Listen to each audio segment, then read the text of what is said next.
On episode 338 of Nintendo SwitchCraft, we've got a Nintendo Direct coming before E3. Pokemon Detective Pikachu unseats the Avengers, and Microsoft is looking for information from you about Minecraft. Those stories and more on this episode of Nintendo SwitchCraft. Stick around.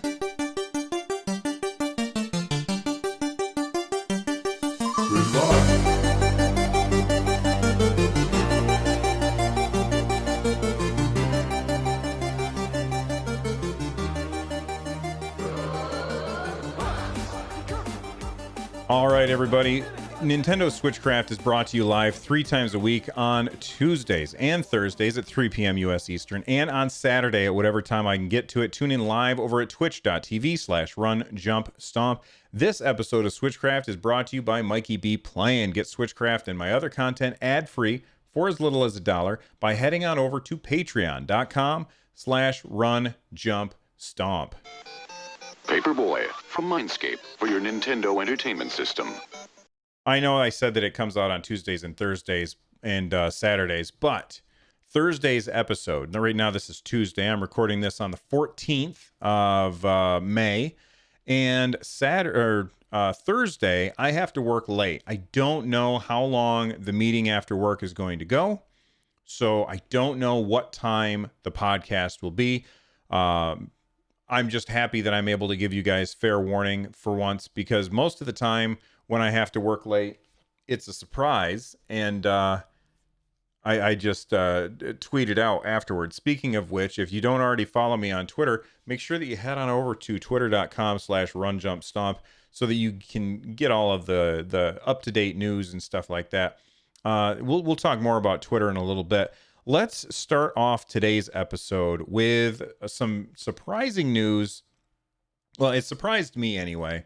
I figured since Nintendo had announced that their E3 plans, which are you can find if you go to e3.nintendo.com, you can find out more about their E3 plans there. In fact, let's go ahead and recap what we've already heard. That June 11th at 9 a.m. Pacific, 12 p.m. Eastern Time is the Nintendo Direct for E3 2019. And we know that has something to do with software, not hardware. They've been very specific about that it was something about hardware. And I assumed that when they announced that they were doing that direct, that we wouldn't really hear much from Nintendo between now and then, which always kind of worries me as somebody who does a podcast about Nintendo, because I always worry that there's not going to be content. Now, of course, I can make my own content by talking about things about Nintendo that either A, I really like, or B, are bothering me, or hearing things from the community about like what you guys like to talk about. So I can always do that. There's always third-party stuff to talk about as well. And there's always, of course, rumors and speculation leading up to E3. And I figured, okay, I'm really going to have to rely heavily on that, because they announced this June 11th thing, I think, a couple of weeks ago. I figured I'd have to rely heavily on rumors and speculation. But Nintendo is throwing us a bone. They're going to tell us a little bit more about their plans, not for E3, and that is we've got a new Nintendo Direct. The Nintendo Direct is coming out tomorrow on May 15th. That is at 3 p.m. Pacific time and 6 p.m. Eastern time. And you might be wondering, okay, well, what is it that they're going to be talking about? Well, you don't need wonder no longer. It's Super Mario Maker 2. We've got a direct for Super Mario Maker 2 coming out tomorrow, 3 p.m. Pacific, 6 p.m. Eastern. I think, as long as I have to make sure that it's goes along with the rules, but I think my plan is to try and stream it tomorrow at my Twitch channel, which is twitch.tv/runjumpstomp, so we can all watch it together, and like I can react and we can talk about it afterwards. It'll be a short stream, so you'll have to make sure that you're there right at 6 p.m. Eastern, and you can convert that to whatever time zone you want afterwards. But Mario Maker 2 is giving, or we're getting a direct. Now, this is a very, very good thing. And why is this a big thing? Or why is this an important thing? It means that they're not going to waste time. And I hate saying that. I don't like that I said that it's a waste of time, because I'm excited for Super Mario Maker 2.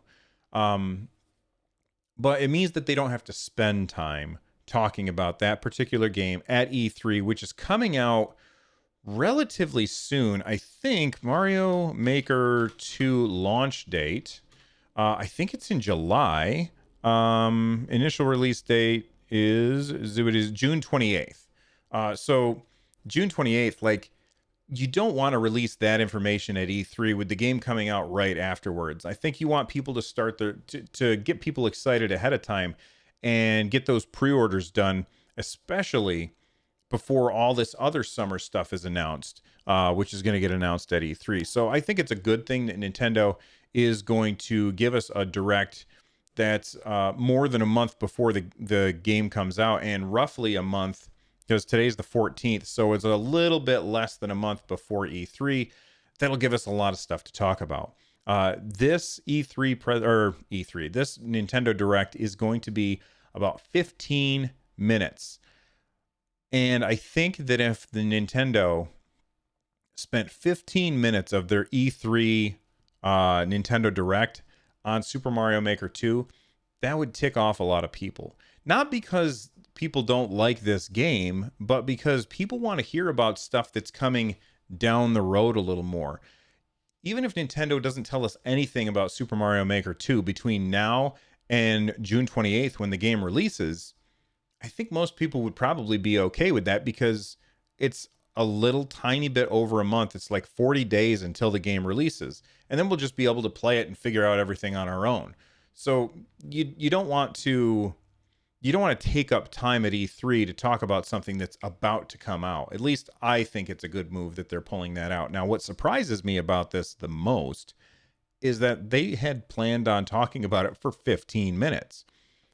There must be some pretty good stuff in this Direct if they're going to spend 15 minutes on Mario Maker. Now, I'm sure that they will show, like, here's how you build a stage, but a lot of us have already played Mario Maker, so showing us that isn't super important. Like, we already kind of know how to build stages.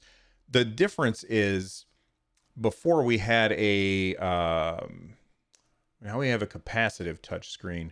Before we had a pressure sensitive touchscreen on the Wii U, and that's how we would make our things, our levels, is with a stylus. And does that really make sense with with the Switch, which has a capacitive touchscreen? So now you got to have a special kind of stylus, and it's not just a piece of plastic that's pointy on one end. I don't know that that's worth really spending time on. What do I think that they might talk about? Now, I think that they'll probably talk about amiibo support. Like, that's something that was heavily used in Super Mario Maker 1 on the Wii U. It used amiibos quite a bit. So what you could do is you could scan in an amiibo, and it would replace the sprite for Mario with the sprite for, we'll say, Sonic, or Bowser, or whoever. Like, you could use a sprite from, like, if you look behind me, I've got a bunch of amiibos. It supported pretty much every amiibo that had already come out at that point. And we haven't heard if this will support amiibo at all. I'm fingers crossed that it will support amiibo. This is something that Nintendo has done pretty consistently. Not every time, but pretty consistently. They have supported amiibo in their titles going forward. So every time a new title comes out and they're like, okay, and this is how you can use this amiibo with it, and this is how you can use this amiibo with it. And it's not every amiibo on every game, but with Super Mario Maker 1, they used a lot of amiibos at the time. And or amiibo, whatever the plural is of amiibo. I think it's just amiibo, isn't it? Anyway. So I anticipate that we'll probably get some kind of amiibo support. I would be very surprised if we don't get any amiibo support. I think that would be very, very bad. All right. What I want more than anything else, though, I really, really, really want a version of Super Mario Brothers 2 in this. So for those of you that don't know, there were two versions of Super Mario Brothers 2. Super Mario Brothers 2, which came out in Japan, and when it finally came over to the US on the Super Nintendo, it was called The Lost Levels. That game was basically run in the Super Mario Brothers engine, and they just made more levels for it.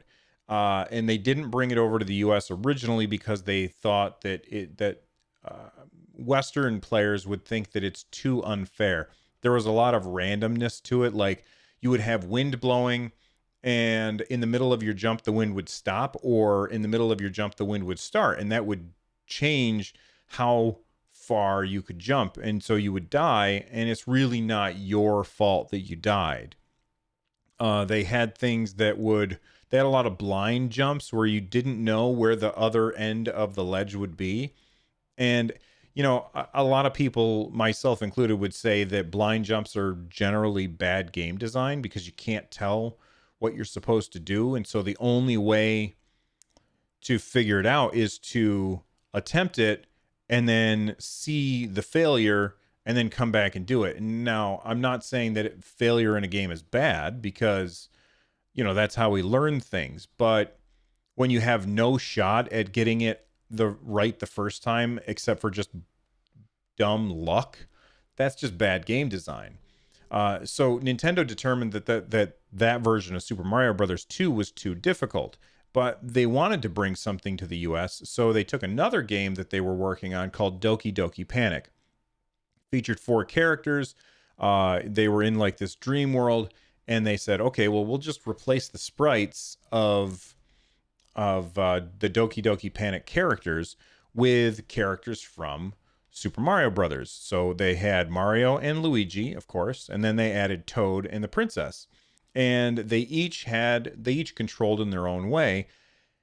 And instead of jumping on enemies to kill them, you could jump on enemies, ride them around, and then pick them up and throw them at the enemy or at another enemy, which was really cool. And a lot of people really, really like Super Mario Brothers 2. I think it's a fantastic game. And we really haven't seen Nintendo do anything with this in ages. And I would absolutely love it if they had that as a mode in the game, kind of like they have different physics for different ways that you play the game in Super Mario Maker 1. Like, you have different physics for how Mario jumps when you are in 8-bit Mario mode, as opposed to 16-bit Mario mode, as opposed to the new Super Mario Brothers mode. All of those have slightly different physics. And because it has different physics, it plays differently, which is really cool. Super Mario Brothers 2 is a vast departure from all of the other Mario games. So I would be very, very happy if Super Mario Maker 2, if they brought that in and gave you the option to build levels, bring in some of the bosses like Birdo and Wart. Bowser wasn't even in the game. You fought like some frog, some king frog at the end who was allergic to vegetables, which is crazy. That's what I'm hoping for. Do I think it's going to happen? Probably not. I highly doubt it because, again, Super Mario Brothers 2 was so vastly different from every other Super Mario Brothers game that adding it in would be kind of weird. So I did post earlier on Twitter, and I haven't looked at this yet. I wanted your predictions for Super Mario Maker 2, the Nintendo Direct that we're getting, and I said I would read them on the show. So we've got a few here. Croc Me Tao says Xenoblade Chronicles X on the Switch. I'm not sure if they understood the question or not, because I'm talking about a Super Mario Brothers thing. But, Nintendo does from time to time. They have a... What's the word? They'll have like a little surprise at the end of a Direct for one thing. Usually I feel like that's reserved for Smash Brothers stuff. So, okay, here's my dream for this Direct. They bring in the Super Mario Brothers 2 thing, and then at the very end, they have Wart as a playable character for Smash Brothers. How cool would that be? I don't know about the Xenoblade Chronicles X on the Switch. I definitely want that, but I don't think that we're going to hear about that at a Mario Maker Direct. Carl Lizuski, sorry about the name, Carl. He says Mario Kart Maker as a hidden Easter egg. So maybe are you saying like DLC for Super Mario Kart, or I'm sorry, for Mario Kart 8 Deluxe, where you can make a track? That would be super cool, without a doubt. Chris Becker, who's at Super Nintendad, he says Nintendo Switch Mini, co-op, sharing levels and picking levels to play later from Nintendo Switch Online app. No amiibo support, sadly. If I'm wrong about that, we'll see a Construction Mario amiibo. That's a really good idea, Construction Mario amiibo. I don't think that we're not going to have amiibo support for this game. I think we will. I think the way it'll work is you scan in an item, and then once it's scanned in, you can use it whenever you want. Because it's a portable system, you want to be able to take it with you wherever it is that you go. So, like, at home, I scan in my amiibo, and then it unlocks that amiibo to be used later on in the game without having to scan it in again. Kind of like, I feel like there was a game that did that, Skylanders. Yeah, I think my son has Skylanders for the Switch, and it allowed you to scan in a Skylander, and then you never had to scan it in again unless you wanted to. I think that would be cool. I love the idea of a Construction Mario amiibo. I would buy that, and I would definitely put it on that shelf of awesome behind me. That would be fantastic. Eric Walter, I'm going to like that. Eric Walter said Mario 2 DLC will drop soon after launch. And they said, clarification. I'm going to put my camera lens down so that I can stop dropping it while I'm playing or talking. They said, clarification, may only be skins for Mario or a few enemy sprites, not an entirely new game mechanic. I'm trying to decide if I would be happy with that. If just having the new sprites would be cool enough. And I don't know that it would whet my appetite enough for me to be happy. Because I really want to be able to play like you can in Mario 2, where you jump on the enemies and pick them up to throw them, or pull vegetables out of the ground and throw them. I think that would be fantastic. Kid Whimsical says, I predict Mario Maker 2 will be awesome. And I have to agree with that 100%. So I am very curious as to what you all think about Mario Maker 2. Now, if you listen to this today, before it, you can obviously make your predictions. And if you are listening to it afterwards, you can give your thoughts. You can tweet at me at RunJumpStomp. Use the hashtag Nintendo SwitchCraft, because I have other podcasts, and it'll make it easier for me to figure out which podcast the comment is for. Tweet your thoughts about the Mario Maker 2 Direct to me, and I will share them on the show on Thursday, which will, again, just a reminder, will be a little bit late because I have to work late. All right, let's talk about Pokemon. Powerball! Or we'll talk about Powerball. Pokeball! I guess that's what he should have said. But Pokemon Detective Pikachu has outperformed, well, not outperformed. It's finally, like, Avengers Endgame was, every week was just nailing it every single time. And finally, it got knocked off the top spot by Pokemon Detective Pikachu. And that's not really what I'm here to talk about, but I'll tell you that it grossed an estimated 103 million internationally since Wednesday. The international total stands at 112 million. Global stands at 170. I don't really know what the difference is between international and global. Maybe international is every country except for the U.S., and then the U.S. is included in global. I don't know. It doesn't really matter. That's not what I want to talk about. I want to talk about the movie. And don't worry, I won't spoil anything for the movie. I had a very busy weekend.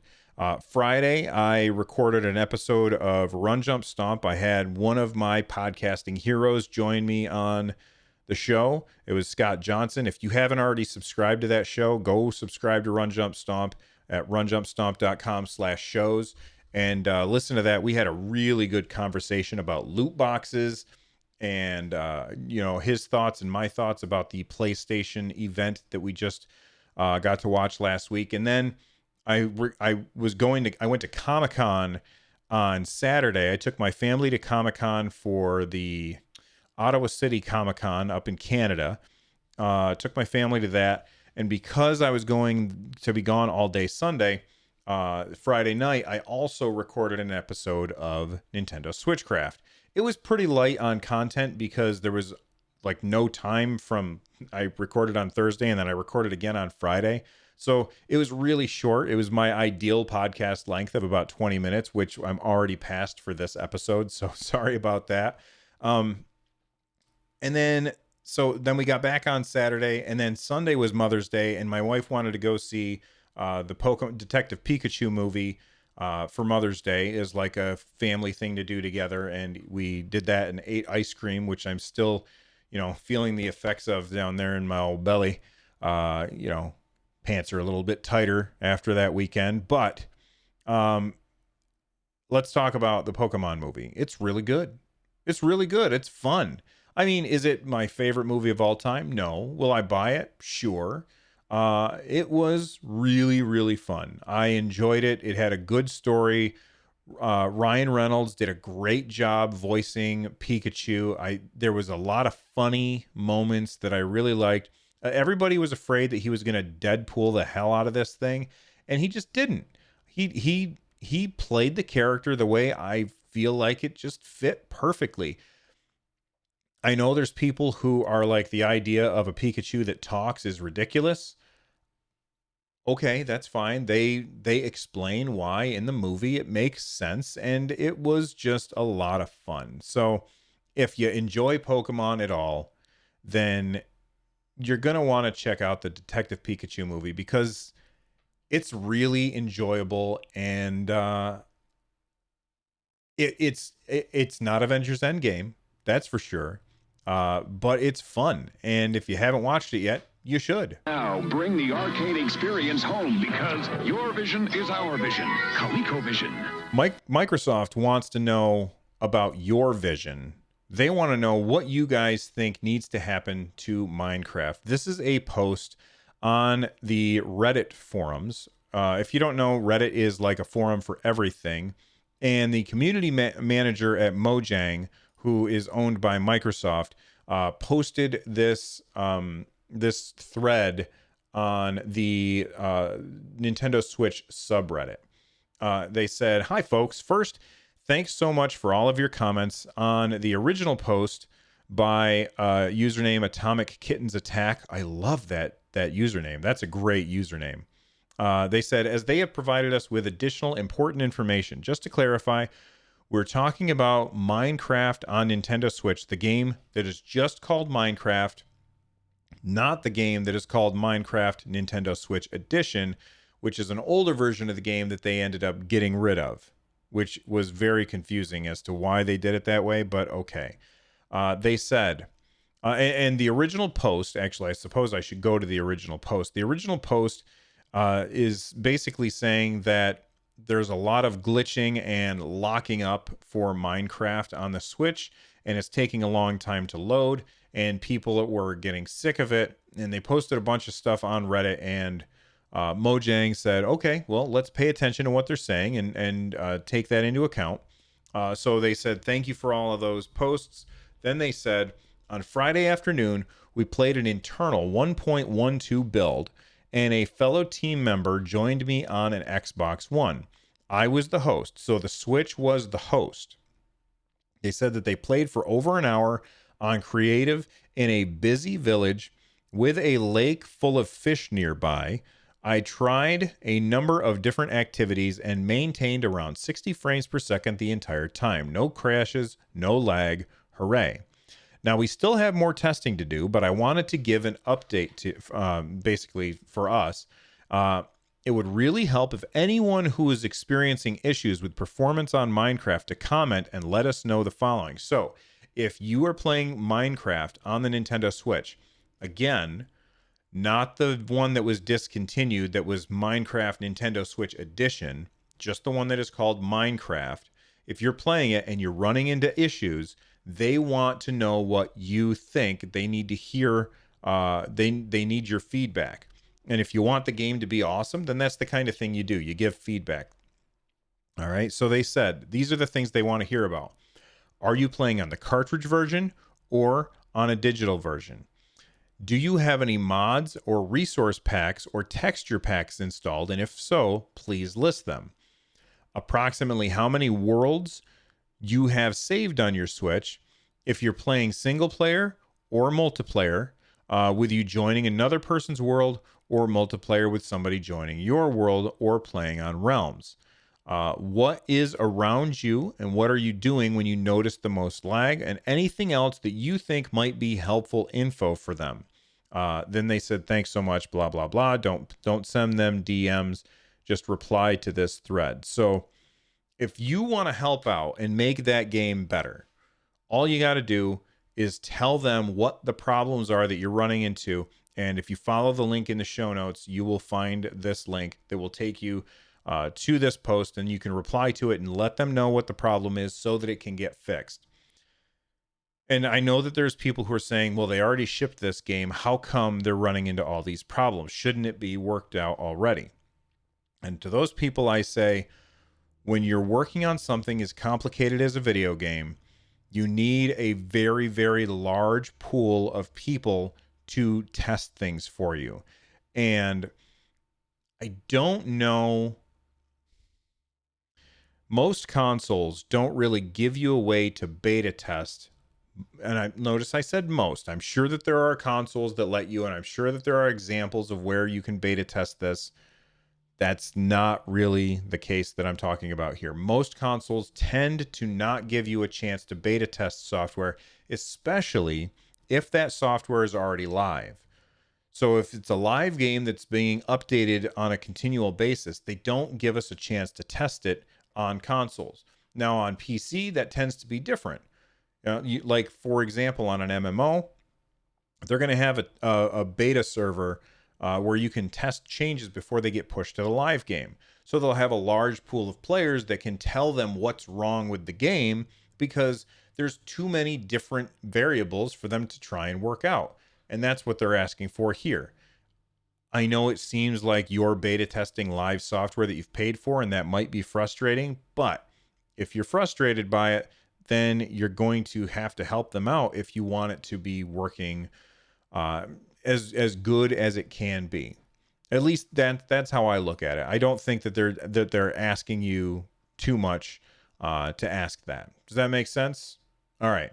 Let's take a break and listen to a message from our sponsors. Hello, look. Hey, listen. Listen here. We've got Discord for Switch. Really? No, not really. But there's this tweet and everybody's going bananas about it. Discord posted a Happy Mother's Day message. Cool. And then they said, somebody replied, Discord for Switch when? With a little face. You know what I'm talking about? If you don't know what I'm talking about, go to the show notes, runjumpstomp.com, click on the show notes. You see what I'm talking about. Discord replied, we would love to bring Discord to the Switch, but we'd need Nintendo's blessing for that to happen first. Vote up the idea here, and maybe it could be a thing someday. So if you click on the link that they say, what can we help you with? And you can ask for Nintendo Switch to be a platform that they bring Discord to. And a lot of people got really, really excited about this idea. Now, why would they get excited about this? Well, because Switch doesn't have a default voice communications, which kind of sucks. I mean, yeah, you can use the phone app, which is fine. It's not nearly as bad as everybody makes it out to be. Like, it's not the end of the world that you have to use this, but it's also not the best. It'd be much better if you could just do voice communications directly on the Switch, but you can't. And having Discord added to the Switch wouldn't change that. So I don't know why anybody's asking for this. I suppose I should explain. Nintendo doesn't allow you to multitask. So unless Discord became part of the operating system, I don't think that you'd be able to use it the way that people want you to be able to use it. Now, if for some reason they did bring Discord to the Switch, what would it be like? Well, it would be just some other app, and you would open it up, and it would probably be used for voice communications, but not during a game. So what good is that? And, typing messages to each other. Now, if the Switch is your only device, cool, I guess. I can see why you might want to be able to type messages to each other. I mean, we have a Discord for our community. You can find that over at runjumpstomp.com/Discord, and we have awesome conversations in there all the time. There's like 500 people in that Discord. So I can understand why people would want to be able to talk to other people using their Switch. I personally would never use it for that. And the reason is because the keyboard on the Switch, the touch keyboard, the touchscreen keyboard, what a disaster. Like, that thing is terrible. It has terrible prediction. The autocomplete's bad. And sometimes I go to hit the screen and I hit a button and it just doesn't recognize that I am hitting a letter. So I have to hit some letters twice, and that causes me to type things wrong all the time. But if you don't have any other device and you want to be able to talk to somebody on a Discord server, I guess I can get where you're coming from. Anyway, you can go ahead and vote it up all you want, but I don't think it's going to do anything for you. In fact, I think you're just setting yourself up for disappointment. Time travel versus teleportation is the newest Splatfest, which starts on the 17th. That's this weekend. Weekend? Let me make sure. Starts on this Friday, and it goes until Saturday at 9 p.m. So you got all day for those 2 days to figure out which is going to win, time travel or teleportation. I don't know which side I fall down on. Time travel seems like it'd be great for being super rich, but then teleportation seems way more useful in your everyday life. So feel free to send me messages on Twitter and letting me know which one you think is better. Are you team teleportation or team time travel? I like team time travel mostly because I like alliteration. Okay, so let me know why I'm wrong.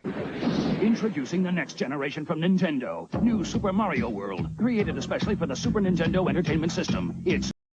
It's gone because that one's way too long. And I've already recorded for past the half hour that I try and hit. I got an email from J. Ray. They said, "Hey, Bill, you posed a question about Wii U ports that would still be exciting. I never owned a Wii U, and I would really be excited for the following games.